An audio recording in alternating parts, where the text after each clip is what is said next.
કેમ છો બાળ દોસ્તો? મજામાં છો ને? વાલી મિત્ર નમસ્કાર, આપ સૌનું સ્વાગત છે. બાળ દોસ્તો, અગાઉના એપિસોડમાં આપ સૌએ વિવિધ પ્રવૃત્તિઓ દ્વારા 11 થી 20 સુધીની સંખ્યાનો પરિચય કેળવ્યો છે. આજે આપને ભાગ 3માં 1 થી 20 સુધીની સંખ્યાઓ સાથે કામ કરવાનું છે. તો ચાલો બાળ દોસ્તો, થઈ જાઓ તૈયાર. બાળ દોસ્તો, અહીં આપ જોઈ રહ્યા છો 1 થી 10 અને 11 થી 20 સુધીની સંખ્યા પટ્ટી આપેલી છે. આપને આ સંખ્યા પટ્ટીનો ઉપયોગ કરતા નીચેની પ્રવૃત્તિ કરવાની છે. ખૂટતી સંખ્યા લખો. અહીંયા આપની પાસે 10 પછી ખાલી બોક્સ છે, 12 પછી ખાલી બોક્સ છે, પછી ખાલી બોક્સ છે, અહીંયા છે 15 અને પછી બધા જ બોક્સ ખાલી છે. એટલે કે અહીંયા જે બોક્સ ખાલી છે તેમાં આપને જે સંખ્યા ખૂટે છે તે સંખ્યા લખવાની છે. અહીંયા આવ્યા 10. હવે 10 પછી કઈ સંખ્યા આવે તે આ બોક્સમાં આપને લખવાનું છે. જુઓ, ચાલો જો કોણ કહેશે મને? હા, 10 પછી શું આવે છે? 11. શું આવે છે? 11. તો આપને આ ખાલી બોક્સમાં 11 લખી શું? હવે છે 12. 12 પછી ખાલી બોક્સ છે અને એના પછીનું પણ બોક્સ ખાલી છે. તો 12 પછીની સંખ્યા કઈ તે આપને આ બોક્સમાં લખવાનું છે, જે સંખ્યા અહીંયા ખૂટે છે. ચાલો સંખ્યા પટ્ટીમાંથી જોઈને કહેશો કે 12 પછી કઈ સંખ્યા આવે? હા, આપની પાસે સંખ્યા પટ્ટી છે જ. કઈ સંખ્યા છે 12 પછી? 13. કઈ સંખ્યા છે? 13. તો આપને આ બોક્સમાં 13 લખીશું. 13 પછી હજી એક સંખ્યા ખૂટે છે. ચાલો સંખ્યા પટ્ટી પરથી ખબર પડે છે ને, બધાને ખ્યાલ આવે છે ને? 13 પછી શું આવે છે? 14. શું આવે છે? 14. તો આપને અહીંયા લખીશું 14. ચાલો 14 પછી કઈ સંખ્યા છે? 15. 15 તો અહીંયા છે જ. હવે 15 પછી બાકીના બોક્સમાં જે સંખ્યા ખૂટે છે તે સંખ્યા આપને લખવાની છે. નીચે જોઈએ, અહીંયા આપની પાસે 18 છે. કેટલા છે? 18. 18 પછીના બે બોક્સ ખાલી છે. બે બોક્સમાં કોઈક સંખ્યા ખૂટે છે. એટલે આપને 18 પછીની જે સંખ્યાઓ આવે છે તે સંખ્યાઓ આ બોક્સમાં લખવાની છે. આપની પાસે અહીંયા 18 છે. સંખ્યા પટ્ટી પર આ રહ્યા 18 અને 18 પછી કઈ સંખ્યા આવે છે? બોલો જો. હા, 19 અને 19 પછી 20. તો આપને અહીંયા 18 પછી લખીશું 19. 19 પછી 20. ફરી જોઈએ, અહીંયા આપની પાસે 14 છે. કેટલા છે? 14. હવે 14 પછી જે સંખ્યા આવે તે આ ખૂટતા બોક્સમાં લખવાના છે. બોલો જો. સંખ્યા પટ્ટી પણ જોવાની. હા, સંખ્યા પટ્ટી પર કેટલા છે? 14 પછી કેટલા છે? 15 છે. કેટલા છે? 15 અને 15 પછી 16. તો આપને અહીંયા 14 પછી લખીશું 15 અને 15 પછી બોક્સમાં જે સંખ્યા ખૂટે છે તે કઈ સંખ્યા આવશે? સરસ. કઈ સંખ્યા આવશે? 16.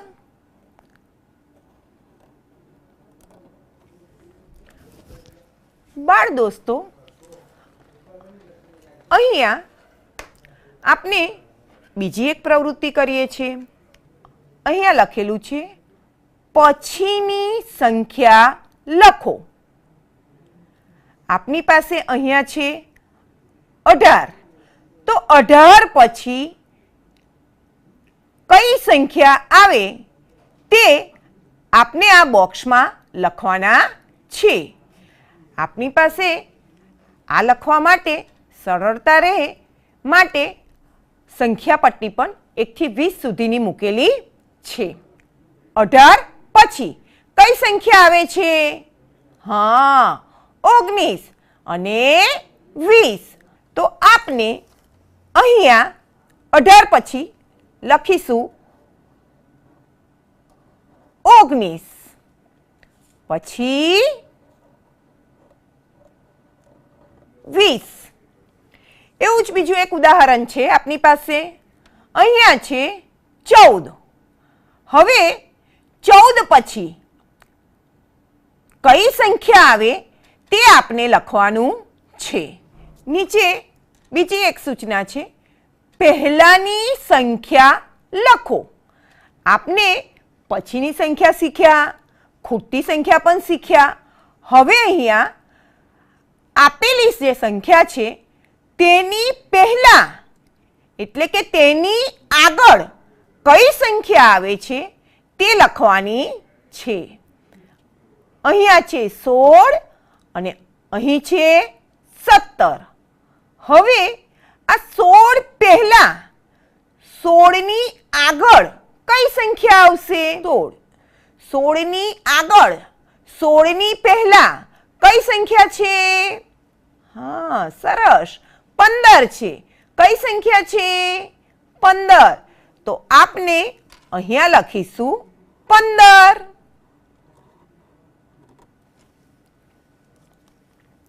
હવે નીચેની સૂચના વાંચે. 9 ની પહેલા અને પછી શું આવે? તો આપની પાસે અહીંયા છે 9.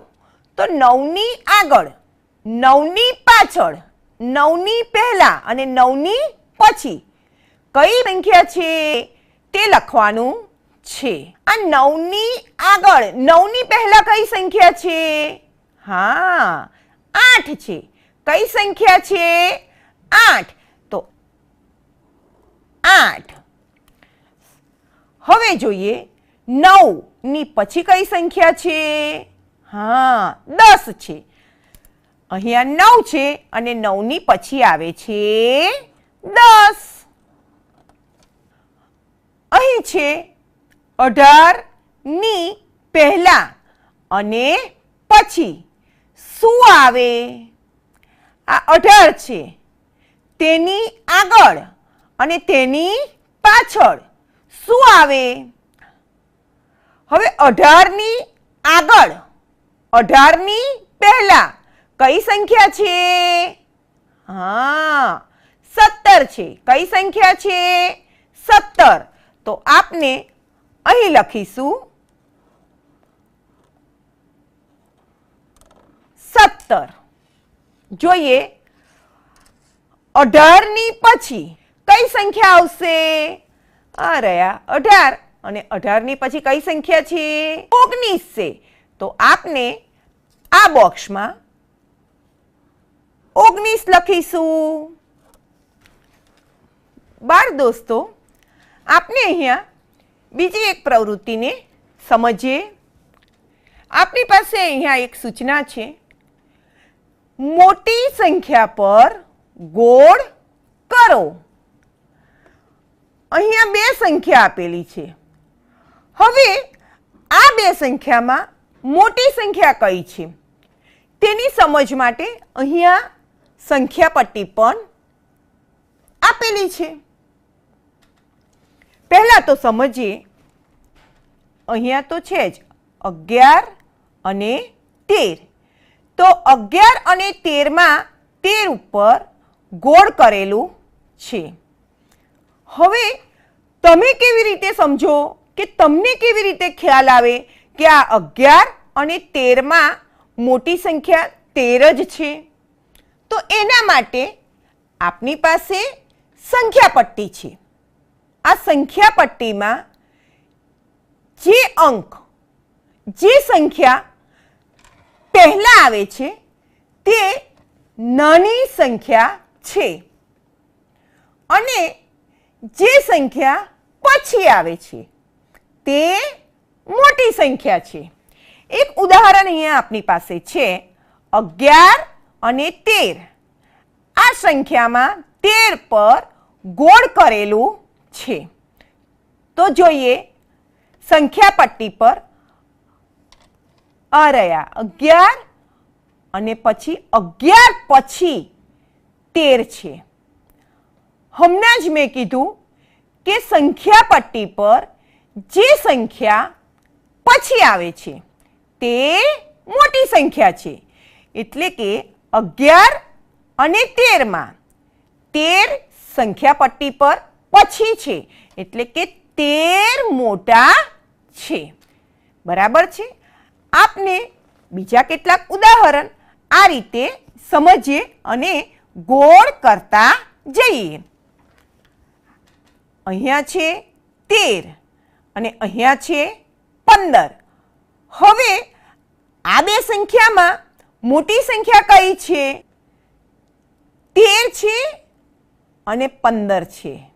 સંખ્યા પટ્ટી પર જોઈએ 13 પહેલા આવેલા છે અને 15 પછી છે એટલે કે 15 એ મોટી સંખ્યા છે.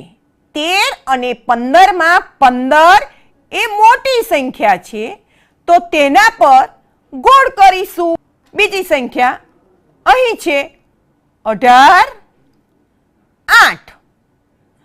18 મોટા છે કે 8 મોટા છે? 8 અને પછી છે 18. તો અહીંયા તો તરત ખ્યાલ આવી જાય કે 18 મોટા છે. તો આપણે અહીંયા 18 પર ગોળ કરીશું. બીજું એક ઉદાહરણ સમજવાનો પ્રયત્ન કરીએ. અહીંયા આપણે સમજવાનો પ્રયત્ન કરીએ કઈ બે સંખ્યા છે? 11 અને આ છે 10. હવે 11 અને 10માં મોટી સંખ્યા કઈ છે તે આપણે નક્કી કરવાનું છે. તો જ્યારે આપણે 1 થી 20 લખતા હોય તો પહેલા 10 લખીએ અને પછી 11 લખીએ છીએ. તો પહેલા 10 લખાયા એટલે કે 10 એ નાની સંખ્યા છે અને 11 એ મોટી સંખ્યા છે. તો આપણે 11 પર ગોળ કરીશું.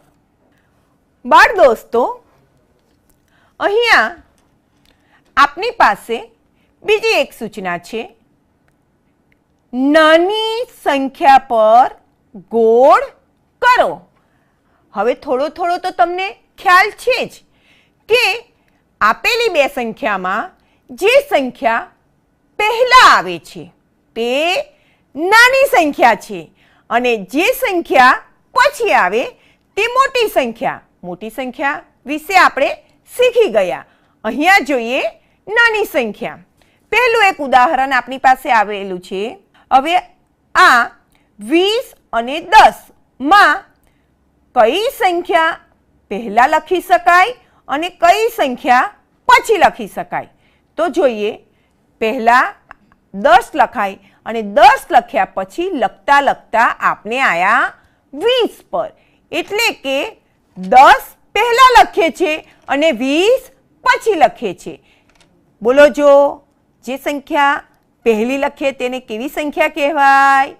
સરસ, નાની સંખ્યા. એટલે અહીંયા 10 પર ગોળ કરેલું છે. બીજું એક ઉદાહરણ સમજીએ. અહીંયા આપની પાસે છે 6, 4. હવે આ 6 અને 4 આ બેમાં નાની સંખ્યા કઈ છે? 4 પછી 6 છે.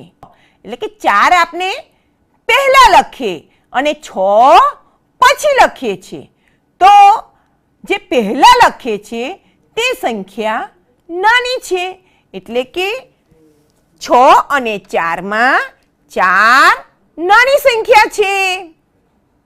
તો આપણે 4 પર ગોળ કરીશું. બરાબર. હવે તમને નાની સંખ્યા શોધવાની પ્રવૃત્તિનો પણ ખ્યાલ આવી ગયો હશે. સૂચના છે, સૌથી મોટી સંખ્યા પર સ્ટાર તારો મૂકવાનો છે. શું મૂકવાનું છે? આપને તારો મૂકવાનો છે. આપને આ 12, 8 અને 4 માંથી સૌથી મોટી સંખ્યા કઈ છે અને તે મોટી સંખ્યા પર સ્ટાર મૂકવાનો છે. મોટી સંખ્યા કઈ છે? હા, સમજવાનો પ્રયત્ન કરો, પછી જવાબ પણ આપો. સંખ્યા પટ્ટી જુઓ. હા, સરસ. કોણ બોલ્યું? અરે વાહ, 12 એ મોટી સંખ્યા છે. તો આપણે 12 પર તારો મૂકી દીધો છે. એ 18, 15 અને 3માં મોટી સંખ્યા 18 છે. તો 18 પર આપણે તારો મૂકીશું. અહીંયા આપણી પાસે 3 સંખ્યાઓ છે, 14, 16 અને 7.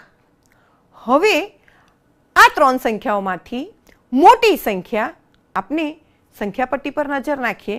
અહીંયા પહેલા 7 આવે છે, પછી 14 આવે છે અને પછી 16. એટલે કે 16 એ મોટી સંખ્યા છે. બરાબર છે. તો 16 પર આપણે મૂકી દઈએ તારો. હા, હવે આ 3 ઉદાહરણ સમજ્યા પછી તમારામાંથી જ મને કોઈક જવાબ આપશે કે આ 3 સંખ્યામાં સૌથી મોટી સંખ્યા કઈ છે જ્યાં આપણે તારો મૂકીએ. કઈ સંખ્યા છે સૌથી મોટી? 17. તો આપણે 17 પર તારો મૂકી દઈશું. સૌથી નાની સંખ્યા પર તારો મૂકો. પહેલું ઉદાહરણ જોઈએ. આપણી પાસે છે 15, 17 અને 6. જુઓ, જો સંખ્યા પટ્ટી પર નજર નાખીએ તો પહેલાં આપણે કઈ સંખ્યા લખીએ છીએ? હા, 6 જ પહેલાં આવે. પછી લખતા લખતા જઈએ તો 15 આવે અને પછી લખતા લખતા જઈએ તો 17 લખીએ. તો પહેલાં કઈ સંખ્યા આપણે લખી શકીએ છીએ? 6. સંખ્યા પટ્ટી પર પણ 6 પહેલાં જ છે. એટલે કે 6 એ સૌથી નાની સંખ્યા છે. તો 6 પર આપણે તારો મૂકી દઈએ. બીજી સંખ્યા સમજીએ. 14 છે, 13 છે અને 9 છે. સંખ્યા પટ્ટી જોઈ ને બધાને ખ્યાલ આવી ગયો છે કે આ 3 સંખ્યામાં સૌથી નાની સંખ્યા. ત્રીજું ઉદાહરણ સમજીએ. ત્રીજા ઉદાહરણમાં 3 સંખ્યાઓ છે, 19, 12 અને 18. સંખ્યા પટ્ટી પર નજર નાખીએ તો પહેલાં લખાય છે 12, પછી લખાય છે 18 અને પછી લખાય છે 19. એટલે કે 12 એ પહેલાં આવે છે. 12 એ સૌથી નાની સંખ્યા છે. તો આપણે 12 પર સ્ટાર મૂકી દઈએ. સરસ. છેલ્લું ઉદાહરણ છે. 3 સંખ્યાઓ છે અને તમે બધા જુઓ, ત્યાંથી જ તમને ખ્યાલ આવી ગયો છે કે આ 3 સંખ્યામાં સૌથી નાની સંખ્યા કઈ છે? હા, કઈ સંખ્યા છે? 2. તો આપણે 2 પર સ્ટાર મૂકી દઈએ. બાળ દોસ્તો, બીજી એક પ્રવૃત્તિ છે આપની પાસે. ગણો અને લખો. છોડ પર કેટલાક પાંદડા છે. પાંદડાઓને ગણવાના છે અને ગણી અને કુલ કેટલા થાય છે તે સંખ્યા લખવાની છે. પાંદડા ગણવાનો શરૂઆત કરીએ. તમારે બધાએ મારી સાથે ગણવાના છે. 1 પાંદડું, 2, 3, 4, 5, 6, 7, 8, 9, 10, 11, 12 13 14 15 16 17 તો આપને કુંડામાં 17 લખીશું. બીજું એક ઉદાહરણ સમજવાનો પ્રયત્ન કરીએ. અહીંયા બીજી એક રીત છે. હું અહીંયા અંક લખ્યા વગર લીટા પાડીને પાંદડાની ગણતરી કરું છું. તમે બધા જ મારી સાથે લીટા પાડતી ઘડીએ પાંદડા ગણવા માંડજો. ચાલો તારે ગણીએ બધા સાથે. 1 2 3 4 5 6 7 8 9 10 11 12 13 કેટલા પાંદડા થયા? 13. આપને આ કુંડામાં 13 લખીશું. બાળ દોસ્તો, અહીંયા આપની પાસે સૂચના છે ખાલી જગ્યા પૂરો. પહેલી ખાલી જગ્યાને સમજીએ ઉદાહરણને.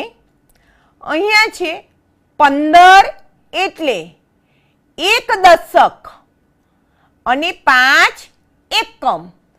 આપણે શીખી ગયા છે અગાઉ કે 10 ને 5 15, 10નું એક જૂથ અને 5 છૂટા. જો આપની પાસે 10 સળીનું એક જૂથ છે જે અગાઉના ભાગમાં તમે શીખી ગયા છો, અને 5 એકમ એટલે કે 5 એ છૂટી સળી છે. તો 10 અને 5, 10નું એક જૂથ એટલે કે 1 દશક અને 5 છૂટી સળી છે. તો અહીંયા છે 5. હવે આપને નીચે છે 16 એટલે ખાલી જગ્યા દશક અને ખાલી જગ્યા એકમ. 16 એટલે 10નું કેટલું જૂથ? એક જૂથ. તો આ 10 છે જ. અને છૂટી સળી કેટલી હશે આપની પાસે? હા, કેટલી હશે? 6. જુઓ, છે છૂટી સળી 6. ગણો તો 1 2 3 4 5 6. તો અહીંયા આપણે લખીશું ખાલી જગ્યામાં 16 એટલે 1 દશક અને 6 એકમ. ખાલી જગ્યા એટલે 1 દશક. આ 1 દશક છે આપની પાસે, અને 7 એકમ છે. કેટલા એકમ છે આપની પાસે? 7 છૂટી સળી છે. જુઓ, ગણીએ. 1 દશક અ રહ્યા અને 7 એકમ. 1 2 3 4 5 6 અને 7. 10 અને 7 કેટલા થાય? 10 ને 7 17. તો અહીં આપણે લખીશું 17. ખાલી જગ્યા એટલે 1 દશક અને 3 એકમ. આપની પાસે 1 દશક અ રહ્યા, 10નું એક જૂથ એટલે કે 1 દશક. 3 એકમ, 3 છૂટા છે. આપણે શીખી ગયા છે અગાઉ 10 ને 3. 10 ને 3 કેટલા થાય? 13. તો અહીંયા લખીશું આપણે 13. બાળ દોસ્તો, કેવું મજા આવી ને? આજે આપણે 1 થી 20 સુધીની સંખ્યાઓ સાથે કામ કરતા ખૂટતી સંખ્યાઓ, નાની મોટી સંખ્યાઓ, પહેલાંની પછીની સંખ્યાઓ ગણતરી કરતા શીખ્યા. વળી 2 અંકની સંખ્યા સાથે 1 અંકની સંખ્યાનો સરવાળાની પણ સમજ મેળવી. વાલી મિત્રો, આપે પણ આ તમામ પ્રવૃત્તિની સમજ મેળવી હશે. બાળકની સ્વય અધ્યયન પોથીના પાના નંબર 76 થી 81 નંબર પર જે પ્રવૃત્તિ આપેલી છે તે તમામ પ્રવૃત્તિની સમજ અહીંયાથી આપણને આપવામાં આવેલી છે. આપનું બાળક આ સ્વય અધ્યયન પોથીમાં આ તમામ પ્રવૃત્તિનું ગણન કાર્ય કરે, એ ગણન કાર્ય જ્યારે કરતું હોય ત્યારે આપ વાલીશ્રીએ બાળકોને સતત માર્ગદર્શન આપતા રહેવાનું છે. આવતા એપિસોડ ભાગ 4માં ફરી મળીશું.